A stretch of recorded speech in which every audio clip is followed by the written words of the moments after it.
السلام علیکم دوستوں اور ساتھیوں، ہم آپ کے لیے اس سلسلے میں فلسطین اور اسرائیل کی تاریخی معلومات پر مبنی ویڈیو تشکیل دے رہے ہیں تاکہ آپ موجودہ فلسطین کے حالات کا اندازہ کر سکیں۔ یہ ویڈیو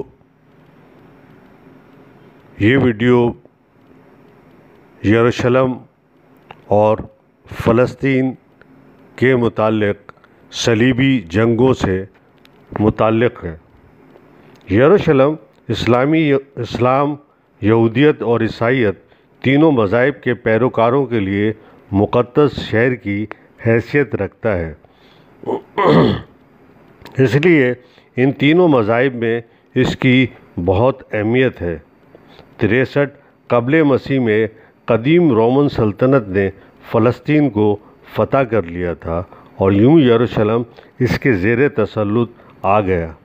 132 عیسوی میں جب یہودیوں نے رومی تسلط کے خلاف شدید بغاوت کر دی تو رومی حکومت نے اس کو کچل کر یہودیوں کو سلطنت کے مختلف حصوں میں منتشر کر دیا۔ یہودیوں کے اس طرح بکھرنے کو ڈائسپورا کہا جاتا ہے۔ اس کے بعد اگلے 500 سال تک یہاں کی صورتحال میں کوئی غیر معمولی تبدیلی نہیں آئی۔ پھر 7ویں صدی عیسوی یعنی 638 عیسوی میں حضرت عمر رضی اللہ تعالیٰ عنہ کے دور میں خلافت میں مسلمانوں کے زیر تسلط آ گیا۔ خلفائے راشدین اور امیہ دور کے بعد یہ عباسیوں کی سلطنت کا حصہ رہا۔ 11ویں صدی میں عباسی سلطنت کمزور ہو گئی تھی تو ان سے فلسطین اور یروشلم پر مصر کے فاطمیوں نے قبضہ کر لیا۔ اسی صدی کے وسط میں ایشیائے کوچک کے سلجوق ترک بالادستی حاصل کر کے خلفائے بغداد کے سرپرست بن گئے تھے اور فاطمیوں سے فلسطین اور یروشلم دوبارہ حاصل کر لیے تھے، مگر صدی کے آخر میں سلجوق نئے تفرقے کا شکار ہو کر چھوٹی چھوٹی ریاستوں میں تقسیم ہو کر آپس میں دست و گریباں تھے۔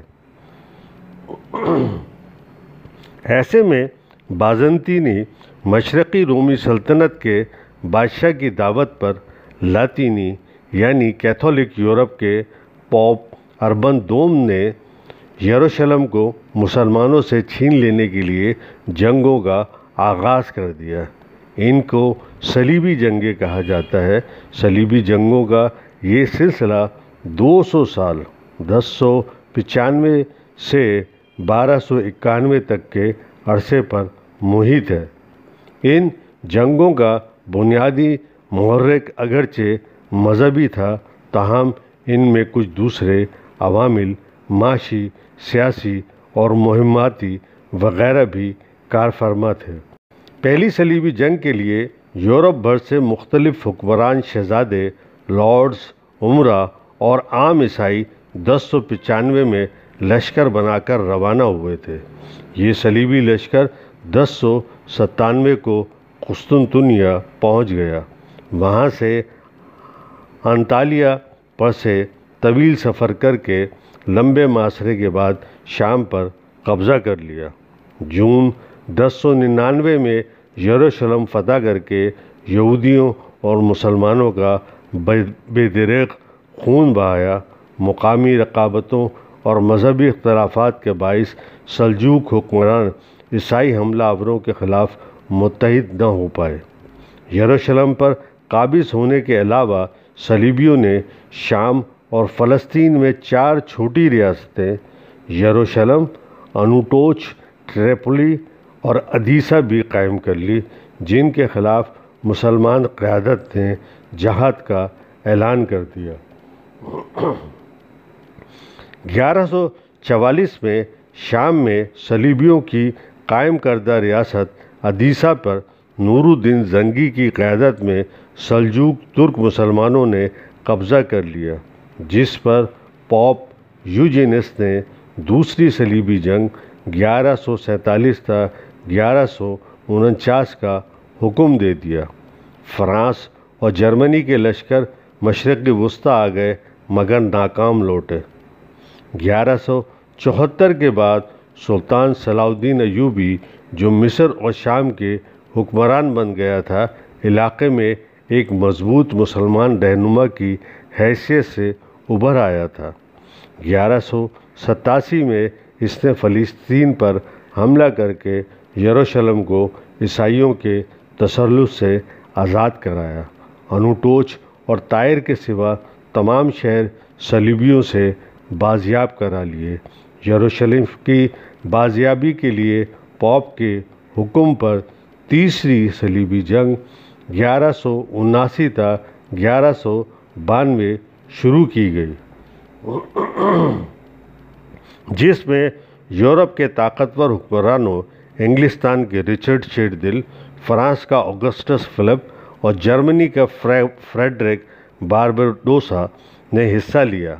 بارباروسا دریا میں نہاتے ہوئے ڈوب گیا اور اس کی زیادہ تر فوج واپس چلی گئی۔ رچرڈ اور فلپ کے لشکر 1191 کو فلسطین پہنچ گئے اور ایکر کے بندرگاہ کا محاصرہ کر کے اس پر قبضہ کر لیا، مگر مسلمانوں سے یروشلم چھین نہ سکے۔ ایکر پر قبضے کے بعد فرانس کا فلپ اور دوسرے چھوٹے حکمران واپس چلے گئے اور سلطان صلاح الدین کے خلاف لڑنے کے لیے انگلستان کا رچرڈ رہ گیا۔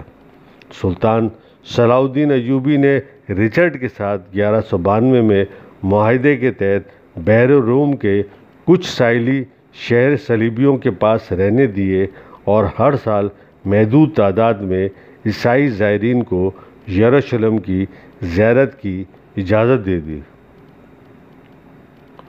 پوپ انوسنٹ سوم نے چوتھے صلیبی جنگ 1202 تا 1204 کا آغاز کیا۔ اس بار اس میں زیادہ تر لشکر فرانس کا تھا، جس کو وینس کے تاجروں نے جہاز مہیا کیے۔ چونکہ صلیبیوں کے پاس وینس والوں کو معاوضہ ادا کرنے کے لیے خاطر خواہ سرمایہ نہیں تھا، جس کے بعد صلیبیوں نے پہلے ہنگری کے عیسائی بادشاہ کے زیر انتظام زارا بندرگاہ پر قبضہ کر لیا اور پھر عیسائی بازنطینیوں کے دارالحکومت قسطنطنیہ پر حملہ کر کے قتل عام اور لوٹ مار کے ساتھ اس پر قبضہ کر لیا۔ صلیبیوں کے اپنے ہم مذہب عیسائیوں کے خلاف اس حرکت نے صلیبی جوش و خروش اور پوپ کی اخلاقی اتھارٹی کو شدید دھچکا پہنچایا۔ قسطنطنیہ پر قبضے کے خلاف بازنطینی عیسائی مغربی عیسائیوں سے 60 سال تک لڑتے رہے اور 1261 میں ان سے قسطنطنیہ دوبارہ حاصل کر لیا۔ مغربی عیسائیوں نے اس کے بعد بھی کئی صلیبی مہمات برپا کیے، جن میں ایک 5ویں صلیبی مہم سے پہلے 1212 میں بچوں کا کروسیڈ بھی تھا۔ جرمنی کے ایک راہب کی قیادت میں ہزاروں معصوم بچوں کا کروسیڈ روانہ کیا گیا۔ ان کے ساتھ بحری جہازوں میں وہ سمندری طوفان کا شکار ہوئے جس سے ان میں سوار ہزاروں بچے ڈوب مر گئے۔ بقیہ 5 جہازوں جو بحر روم تک پہنچنے میں کامیاب ہوئے، مگر وہاں پر ان پر موجود بچوں کو بحری قزاقوں نے پکڑ کر غلام بنا کر بیچ دیا۔ 1219 میں 5ویں صلیبی مہم کے دوران مصر میں دامیدہ پر قبضہ کر لیا گیا، مگر وہ جلد ہی ہاتھ سے نکل گیا۔ یوں یہ مہم بھی بے نتیجہ رہی۔ 1228 میں چھٹی صلیبی جنگ مقدس رومن بادشاہ جرمنی کے فریڈرک دوم کی قیادت میں برپا کی گئی۔ اس حوالے سے منفرد ہے کہ اس موقع پر کوئی خون خرابہ یا لوٹ مار نہ ہوئی، بلکہ جنگ کے بجائے 1229 میں مصر کے سلطان کے ساتھ معاہدے پر منتج ہوا۔ جس کے تحت یروشلم اور چند دوسرے مقدس شہر 10 سال کے لیے عیسائیوں کے حوالے کیے گئے۔ 1244 میں سلطان مصر نے یروشلم پر پھر سے قبضہ کر لیا۔ 1250 میں فرانس کے بادشاہ لوئس نہم نے 7ویں صلیبی جنگ کے تحت مصر پر حملہ کر دیا۔ سلطان مصر توران شاہ نے اس کو قید کر لیا۔